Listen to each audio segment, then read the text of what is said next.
C'est l'angle de défense de ses avocats. On va voir ça dans cet extrait. L'avocat de Mohamed Djane s'étonne, même s'offusque à la limite, de comment est-ce qu'on a interrogé son client sans pour autant faire venir celui qui est le principal concerné. Vous allez l'entendre dans cet extrait. Poser la question à Dr Djane sans la présence des intendants généraux. Le fond, c'est sur le compte de l'intendant général. Les militaires, vous voulez le procès, on va vous donner, parce que le droit est une science, on doit l'apprendre. Et vous êtes passé par des amateurs. Vous êtes passé par des amateurs. Vous voulez demander le budget sans faire venir l'intendant. Le programme très spécial, vous vous êtes posé la question que l'actuel intendant, il y a eu tous les décrets pour l'enlever, lui n'a pas été enlevé. Vous voulez tromper le peuple de Guinée? Ou bien vous êtes plus guinéen que les autres, ou bien vous croyez propre que les autres. Balayez devant votre porte. Balayez devant votre porte. C'est assez. Tout ce que vous voulez reprocher à Dr Djane, faites venir l'intendant. C'est ce qu'on a demandé. C'est lui qui a signé. C'est lui qui a le numéro de compte. Et vous gardez Dr Djane illégalement. Celui qui détient le fonds est protégé par vous. Et tout le monde sait le pourquoi.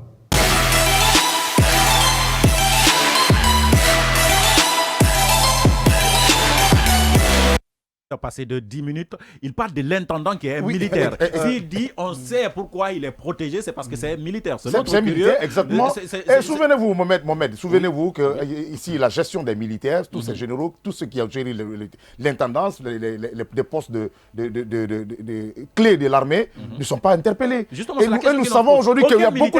Les civils sont en prison, mais la gestion aussi des militaires, il faut auditer. Oui, on est tous là. Il faut auditer. Aujourd'hui, aucun militaire, au contraire, les militaires ont bénéficié même de décrets ou bien de certains avantages de promotion dans cette transition. Monsieur Vallier, allez-y rapidement. Justement, c'est la bizarrerie de ces procédures judiciaires à n'en pas finir. Hein. De la bizarrerie juridique. Oui, bizarrerie judiciaire, il faut le dire ainsi. Appelons les choses par leur nom. Oui. On a tous salué ici la volonté d'assainir, qu'on appelle ça, la gestion de la chose publique. Ce qui est tout à fait normal pour être citoyen, chaque citoyen. Mais on ne comprend pas, quand on connaît la gestion de certains militaires dans ce pays, qu'aucun militaire n'ait été interpellé dans la gestion des fonds publics. C'est vrai, il a cité le cas des intendants généraux, mais on sait que les intendants sont des personnages très puissants au sein des armées. Mais jusqu'à présent, on parle de fonds détournés, on parle de fonds blanchis, mais aucun militaire n'a été trimballé. On parle du ministre de la Défense. Même en tant que simple témoin. En plus, on parle du ministre de la Défense. Est-ce que quelque part, on n'est pas en train de protéger les militaires? Oui. C'est l'angle de défense. Remettant encore de l'eau des avocats de l'ancien ministre de la... que la CRIEF n'est que l'instrument d'une chasse aux sorcières. L'angle de défense de militaires, ou plutôt l'angle de défense des avocats de Dr Djane. Donc, il faut faire venir l'intendant. On a hâte que ce procès s'ouvre maintenant. On va passer à un autre dossier parce que ce n'était pas le seul. Curieusement, c'est le dossier de Joma. Est-ce que vous saviez que le propriétaire des groupes Joma avait un salaire de 7 millions de francs? En tout cas, c'est une révélation du procureur. Vous allez l'entendre dans ce extrait juste après.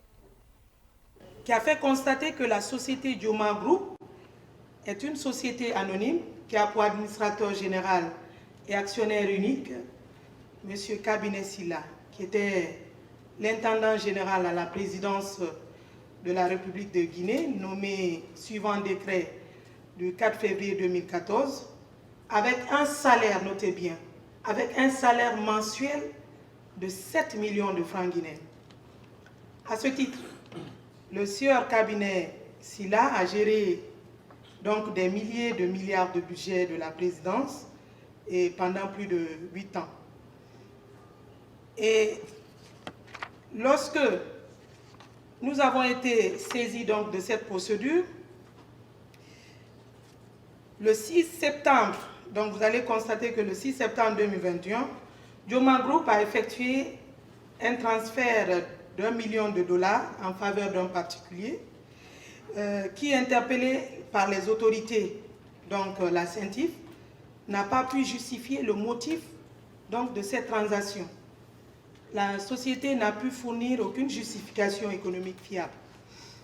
Donc, Il a aussi été remarqué que suivant ce procès verbal, que plusieurs opérations suspectes, c'est l'une des opérations que j'ai eu à énumérer tout à l'heure, que plusieurs donc opérations suspectes ont été réalisées sur plusieurs comptes bancaires des groupes Joma, avec des montants évalués en francs guinéens et en devises étrangères, par des personnes qui n'ont pas été identifiées, mais aussi certaines aussi ont pu être identifiées.